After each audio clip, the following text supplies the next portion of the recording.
seminário que a Comissão de Pesquisa da Faculdade de Filosofia promove.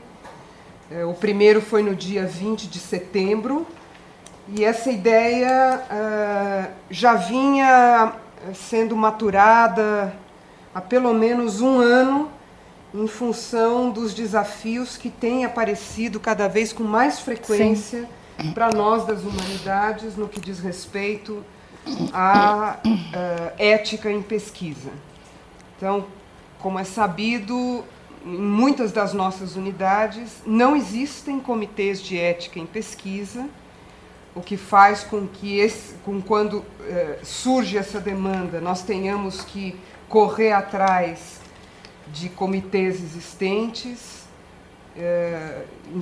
muitas vezes sem saber ao certo os procedimentos a tomar e quais critérios já existem.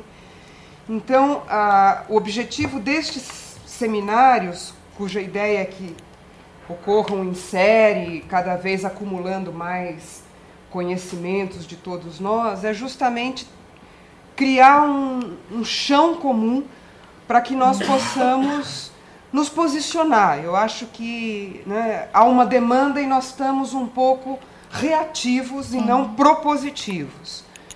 Então, a comissão de pesquisa, à época em que eu ainda era presidente, discutiu muito a importância de nós fazermos esses seminários.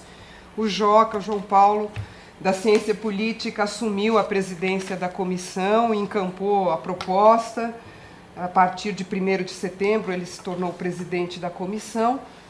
E a ideia é que nós cheguemos ao início do ano que vem, pelo menos com um material mínimo que possa ser compartilhado entre as nossas unidades de humanas, não só de humanas, mas principalmente as nossas, para que, eventualmente, no ano que vem, nós possamos caminhar de uma forma mais propositiva. Legal. Então, no nosso primeiro encontro, no dia 20 de setembro, o professor Zago, que é o pró-reitor de pesquisa, abriu o evento. A professora Sandra Nitrini, que ainda era diretora, também esteve aqui. E quem nos apresentou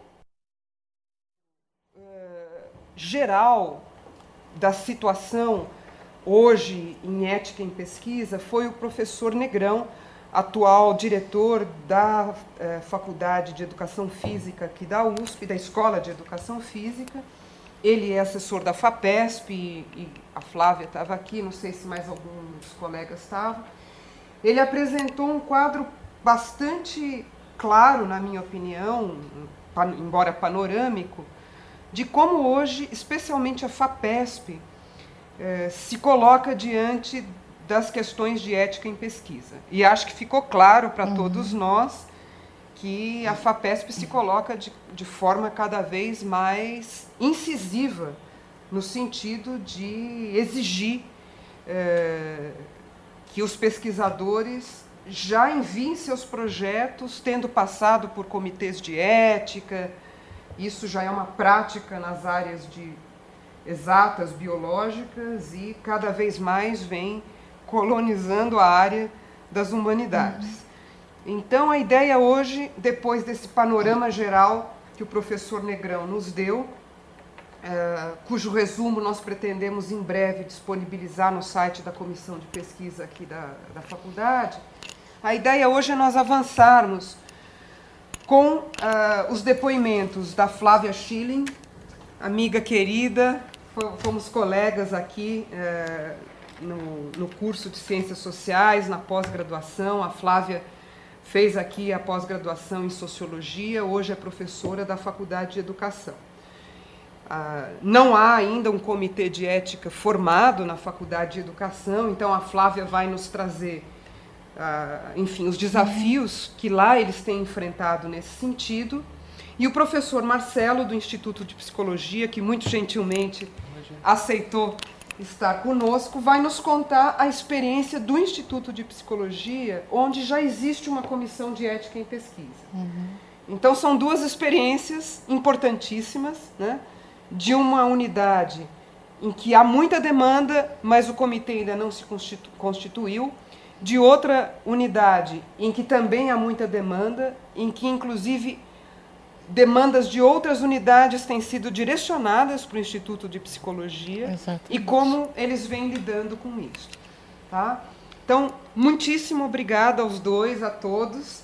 E a ideia é que eles façam apresentações e depois nós possamos, enfim, também fazer nossos depoimentos, trazer questões. Tá? Nós estamos gravando para que isso fique como uma memória, depois nós possamos eventualmente fazer uma pequena edição de alguns trechos, até para disponibilizar também no site, porque a ideia é envolver os colegas no debate, não só quando isso chega individualmente a cada um, né? Porque eu acho que nós temos que nos mobilizar o quanto antes de forma coletiva. Então é isso, Flávia, tá. A palavra é tua. Será se você quiser se apresentar melhor, é bom que ela use também o outro microfone. Bom, obrigada, Ana. Eu já te falei que esse é um tema que nos angustia muito, né? Eu vou apresentar muito rapidamente, eu espero ser breve de forma geral, apesar de que isso às vezes é difícil, mas enfim, há um pouco o caminho da Faculdade de Educação. Nós não temos um comitê de ética, mas temos uma comissão de ética desde 2007, 2008. Eu estou marcando a diferença porque, de fato, a denominação dada àqueles que são regulamentados de CONEP é Comitê de Ética, e nós estamos na condição de comissão. E eu me atreveria também a fazer alguma pequena reflexão exatamente de por que esse impasse da nossa opção preferencial até agora por sermos uma comissão de orientação e de discussão sobre ética e metodologia de pesquisa, porque eu acho que essa é uma imbricação absolutamente fundamental, e talvez trazer algumas questões. Eu, inclusive, falei para a Ana que esse livro que eu tenho aqui em mãos, Ética em Pesquisa, Temas Globais, ele está totalmente disponível no site do Ministério da Saúde, porque também, junto ao CONEP, ao Ministério da Saúde, tem se discutido os dilemas de você avaliar a pesquisa social a partir dos padrões biomédicos, né? A partir das normas e das formas da pesquisa biomédica. E, especificamente, eu me atreveria a recomendar, dentro desse livro Ética em Pesquisa, o artigo Ética na Pesquisa Social, Desafios ao Modelo Biomédico, da Débora Diniz e da Yara Guerreiro, que também está disponível na internet. Essa seria, se eu fosse recomendar, eu fiz isso, aliás, na Faculdade de Educação, essa seria uma leitura para todos os orientadores e pesquisadores da faculdade, recomendado um pouco para eles perceberem o teor dos dilemas, né? Porque ética trabalha com dilemas e aqui não teria por que ser diferente dos dilemas que a gente enfrenta nessa questão nas nossas comissões de pesquisa, na verdade, enfim, para eles terem um pouco a dimensão da questão. E eu me atreveria também, em relação a esse artigo da Débora e da Yara, além de aceitar as propostas delas, enfim, elas discutem os problemas de sermos avaliados a partir dos padrões biomédicos, no que se refere à metodologia da pesquisa e ao uso do consentimento livre esclarecido, que isso é o que está mais consensuado já. Aí há dois focos muito importantes de problemas, não? De sugerir também, a partir até da reflexão da Rudinesco, no livro O Paciente, o Terapeuta e o Estado, quem avalia o avaliador, porque realmente os comitês de ética, tal como estão constituídos, isso ficou muito claro na fala do professor Negrão, eles têm um enorme poder, né? Inclusive foi perguntado na sessão anterior, quer dizer, como é que fica quando a agência de pesquisa ela aprova e o comitê de ética não, que foi, aliás, um caso ocorrido realmente na Escola de Educação Física e que para nós repercutiu muito, porque a nossa diretora foi aparecerista, na verdade, nesse caso, e demorou 2 anos para o CONEP avaliar o recurso da colega pesquisadora, que já tinha o projeto aprovado exatamente pela FAPESP, e foi um caso único em que a FAPESP concedeu a essa professora, exatamente pela demora, uma autorização provisória para a pesquisa. Quer dizer, há problemas vários, e eu me permito trazer também, então, a questão de quem avalia, os avaliadores, quem controla, enfim, esse enorme poder, na verdade, dos comitês de ética na pesquisa. Eu também gostaria de começar dizendo que nós não somos, em absoluto, indiferentes ou reativos à discussão e às questões da ética na pesquisa, né? Isso, para nós, é uma premissa, né, do nosso trabalho. Ela orienta as questões das definições metodológicas, quem entrevistar, quando, como, em que condições. Quer dizer, eu estava comentando na reunião passada, quer dizer, o Bourdieu, na Miséria do Mundo, quando vai falar sobre entrevista, ele vai falar sobre comunicação não violenta, quer dizer, independente da existência ou não de comitês que regulamentam o que seria ética na pesquisa, para nós esse é um tema absolutamente caro, quer dizer, da benignidade, digamos assim, das nossas pesquisas, da não produção de dano nos sujeitos entrevistados, né? Nós, então, na Faculdade de Educação, estamos desde 2007, 2008 com essa discussão. Exatamente, e é exatamente essa época, a partir de 2000, mas principalmente se você vê a bibliografia, esse livro, aliás, traz uma bibliografia sobre o tema, um primeiro estado da arte sobre o tema, e é basicamente vai até 2008, mas a discussão de fato começa a se consolidar a partir de 2000, mas principalmente 2004, 2005, é quando nós, na verdade, começamos a propor alternativas, talvez, a esse padrão de avaliação dos nossos projetos. E nós começamos como uma comissão de ética provisória. A primeira composição fui eu como presidente, a Lúcia Bruno e a Elba Siqueira, e eu faço questão de mencionar, porque a Elba ela é pesquisadora da Fundação Carlos Chagas, que é uma das fundações de pesquisa em educação mais reconhecidas, exatamente para mostrar que essa é uma questão, obviamente, que interfere nas nossas questões. Por quê? Porque nós não apenas temos temas sensíveis, como vocês têm, mas a gente tem também áreas sensíveis, eu diria, porque na Faculdade de Educação a gente tem psicologia da educação e psicanálise e educação, a gente tem educação especial e tem educação indígena. Nós temos um projeto muito importante de formação de educadores indígenas, não? Ou seja, interferindo exatamente naquelas populações consideradas vulneráveis, ou pelo ECA, ou pelo CONEP. Não? Então, a gente tem áreas sensíveis, e no caso das áreas sensíveis, eu poderia citar todas as questões relacionadas a gênero, sexualidade. Começam a aparecer várias pesquisas sobre religião, na verdade, questões delicadas, digamos assim, sensíveis, ou as próprias questões que eu trabalho da violência nas escolas. Então, nós temos áreas sensíveis e temos também temas sensíveis, né? Então havia necessidade de trabalhar com essa questão. Foi muito interessante, eu estou partindo do pressuposto que, obviamente, essa reflexão sobre ética ela é fundamental, tanto que nós, a partir do documento absolutamente calcado no documento do CONEP, nós, de alguma maneira, fizemos um documento síntese do documento do CONEP, que se tornou leitura obrigatória para todos os pós-graduandos, para todos os orientandos, enfim, para todos os que estão envolvidos com a pesquisa na Faculdade de Educação. E a gente percebeu como foi importante a introdução dessa discussão na faculdade. A gente fez seminários, participa exatamente como a Ana, dos seminários da pesquisa, em outros momentos também específicos para a discussão da questão da ética na pesquisa em educação, lidando com uma certa surpresa, né? Nós percebemos exatamente uma surpresa inicial de que nossas pesquisas poderiam provocar dano.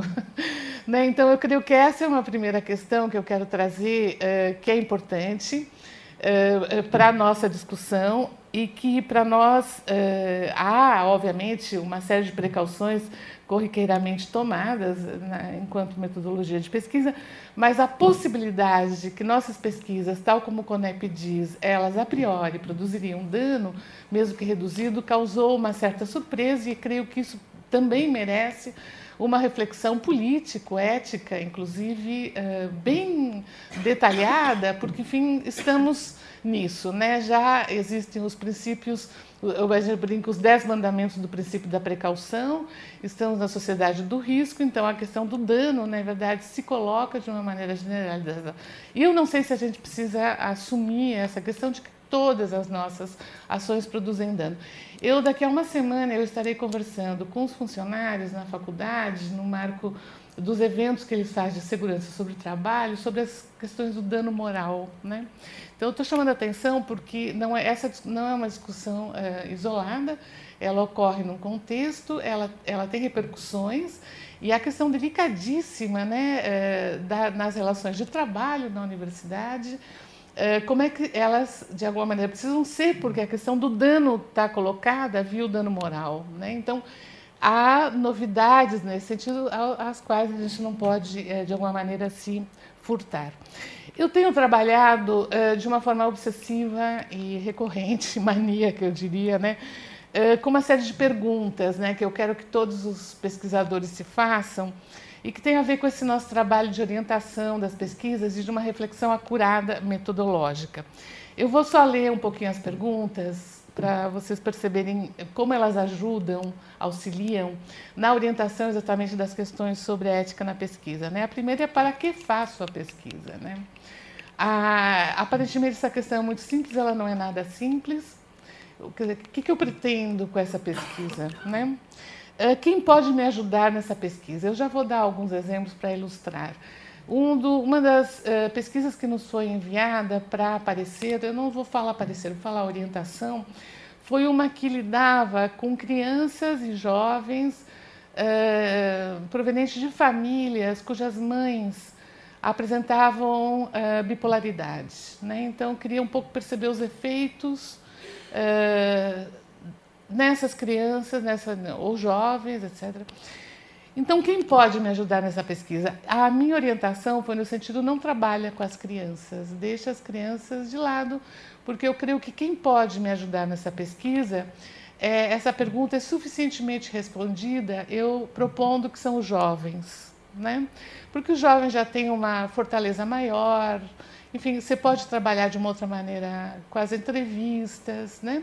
Então, a gente sugeriu, na verdade, a orientadora e a orientando, realmente não trabalhar. A pergunta de quem pode me ajudar nessa pesquisa, ela é importante, porque muitas vezes, na pesquisa, principalmente em educação, há talvez um certo automatismo, né, de considerar que as crianças são sujeitos principais. Eu digo: não, você não precisa trabalhar com o presente, você pode trabalhar com a memória, né, dessa situação entre sujeitos jovens, e não provocar realmente o dano ou a dor de reviver de alguma maneira ou de ser questionado por uma situação absolutamente delicada.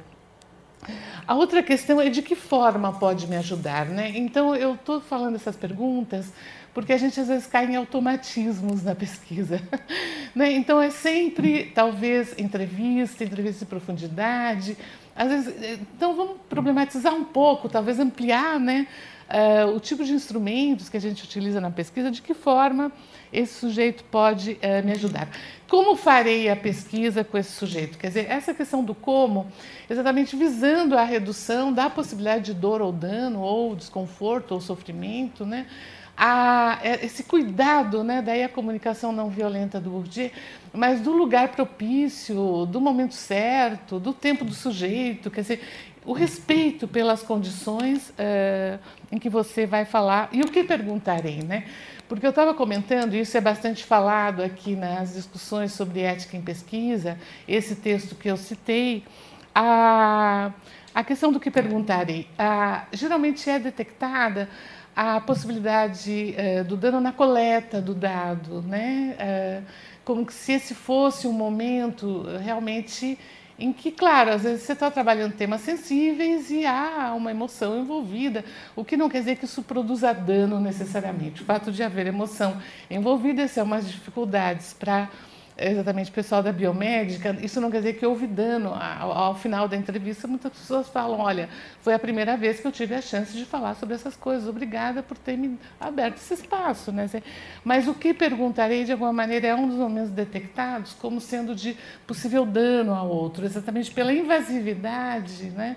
E que a gente não percebe às vezes, né? Que a gente realmente coloca perguntas que não precisariam ser colocadas, excessivamente invasivas, ou como você trabalhar com essa tua temática de uma maneira não invasiva. Quer dizer, isso para nós cabe muitíssimo.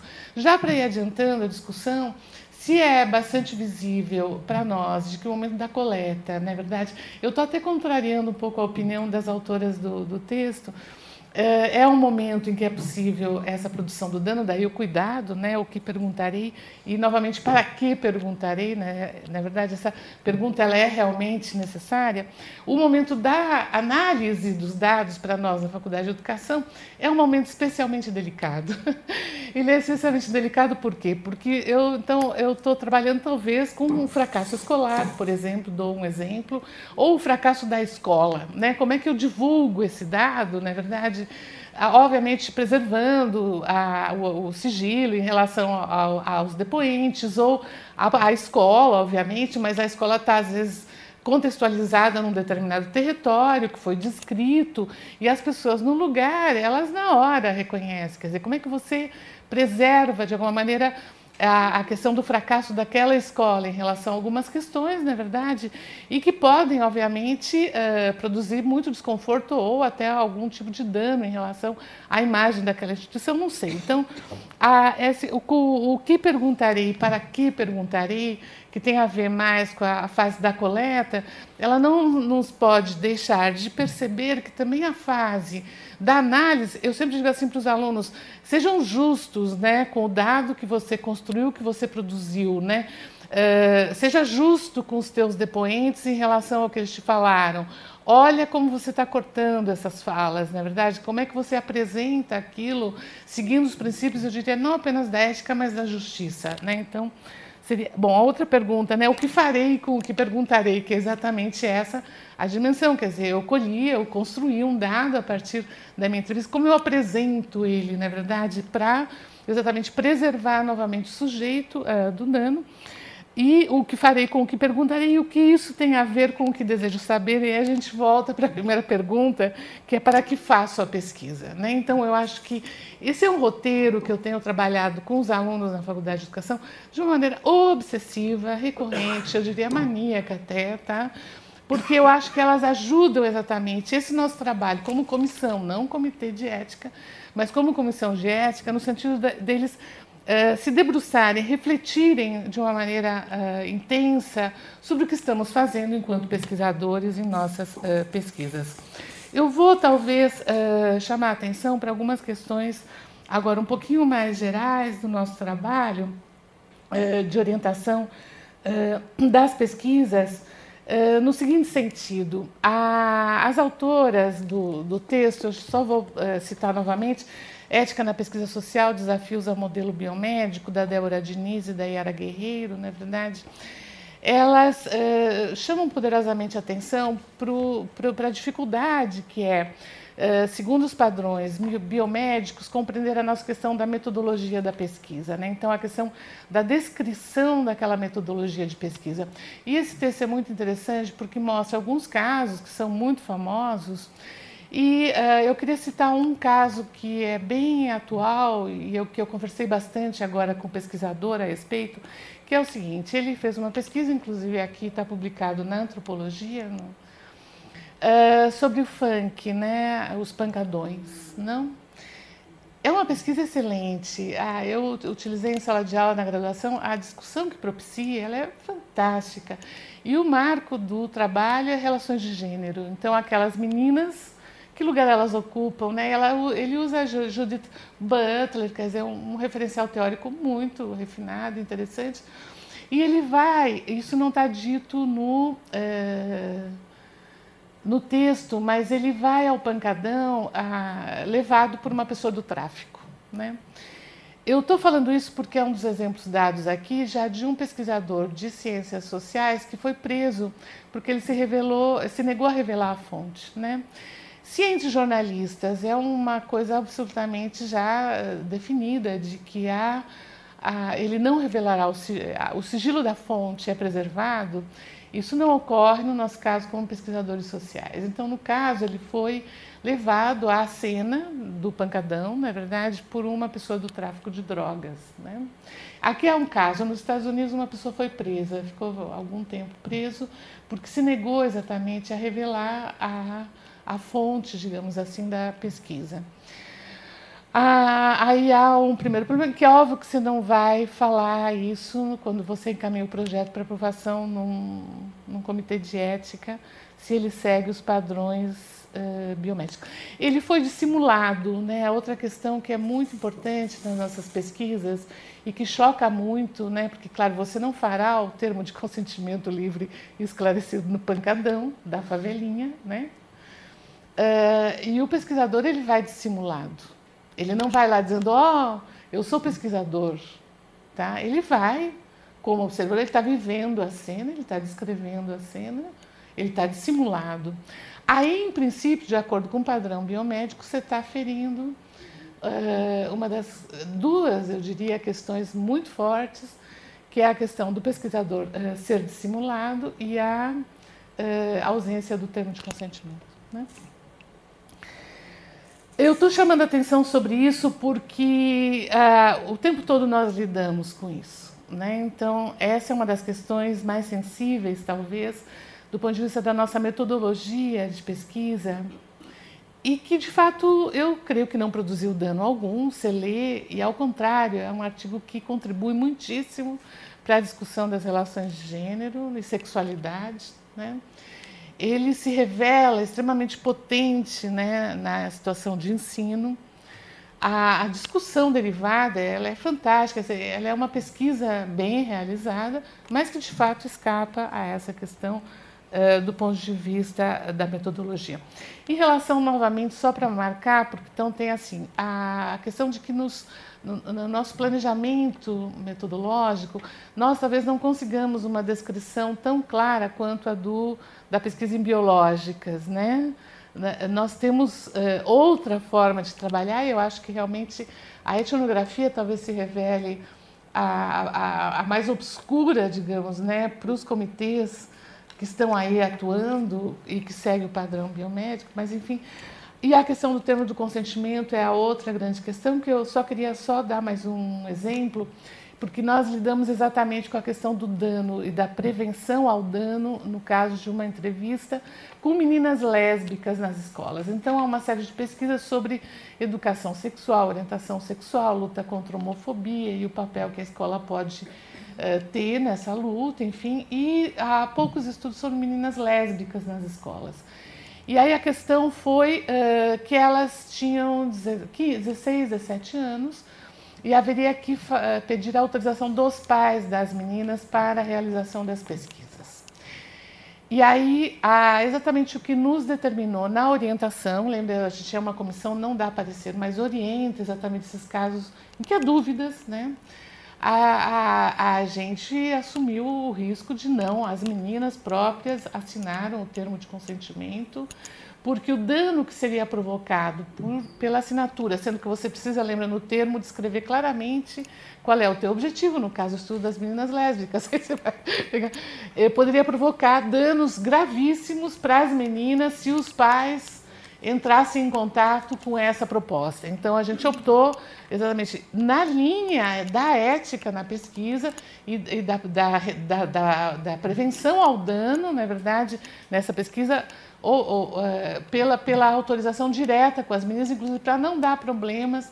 Na escola foram agendadas entrevistas com as meninas, elas foram realizadas em local neutro, porque são temas sensíveis, né? Então, uma série de cuidados, né, que a gente tem desenvolvido via a nossa comissão de ética lá e que eu creio que tem exatamente trabalhado, porque eu falei para vocês, ninguém é contra isso, ao contrário, são coisas caríssimas a nós, né, mas de uma outra maneira que não a fiscalizadora. Bom, nós tomamos uma decisão agora recente, nós estávamos em processo de pedido de regulamentação junto ao CONEP. A gente desistiu, paramos, exatamente por conta dos problemas, de serem todos os projetos, por conta da ideia de que o dano se produz em qualquer situação. Então, essa é uma questão ético-política muito grave do contemporâneo. Eu pessoalmente, eu não quero ser protagonista de uma situação que eu considero muito complicada, de reforçar a ideia de qualquer gesto, qualquer olhar, qualquer coisa, né, que façamos produz necessariamente dano. Não, eu não concordo com isso.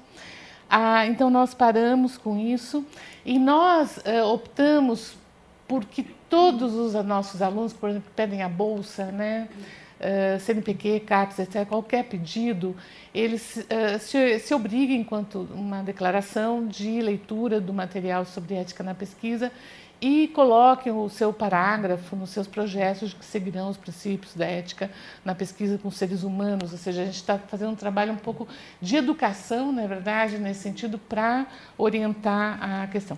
Nós decidimos não regulamentar. Então, por conta de todas as pesquisas passarem, o volume, nós temos 700 alunos na pós-graduação, digamos, por geração, de alguma maneira.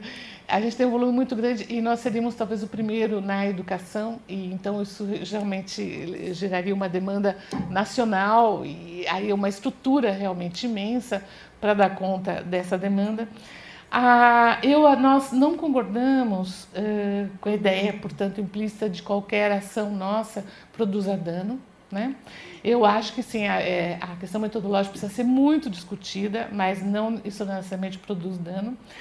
A questão da análise do mérito das pesquisas, para nós, é algo extremamente preocupante, porque isso significa um enorme poder, né, para o Comitê de Ética. Eu vou, para essa questão do enorme poder, eu vou citar a Elizabeth Roudinesco, que ela diz o seguinte, nesse livro que eu já citei, O Paciente, o Terapeuta e o Estado: quem está em condições de avaliar o avaliador, né? Como controlar as derivas ligadas às miragens dessa ideologia da perícia generalizada que assaltou as sociedades democráticas e que pretende, em nome da segurança das populações, controlar o incontrolável, né? Então, ela se questiona exatamente isso, porque, como eu já havia citado, várias questões que foram levantadas na sessão anterior, promovida pela Ana, mostraram exatamente o enorme poder desse comitê de ética, inclusive quando há a aprovação por parte de uma agência financiadora e a não aprovação por parte de um comitê de ética. Há problemas, né? Quem avalia o avaliador é uma outra questão. Mas eu só queria, enfim, para terminar, comentar com vocês que estamos trabalhando, né? Não é que não exista essa discussão, ela começa a tomar um certo corpus, né, com algumas medidas, tanto de orientação concreta de projetos em que há dúvida sobre como proceder, e nós, obviamente, sempre orientamos no sentido da redução ou minimização de qualquer dano em relação aos sujeitos, né? E, por outro lado, de educação, de colocar isso em pauta, e talvez, e principalmente, de um salto qualitativo nas discussões sobre metodologia de pesquisa, que eu creio que aí sim, né, talvez é o grande ganho para nós dessa introdução sobre a ética na pesquisa com seres humanos, ou seja, aquelas perguntas, né, que eu falei que eu faço eles se fazerem de forma obsessiva, elas realmente sugerem uma sofisticação, né, com certeza, das nossas questões sobre metodologia. Então, eu falei que eu seria breve, acho que até fui, né? Fui brevíssima. Então, muito obrigada. Depois a gente pode realmente conversar muito mais. Obrigada.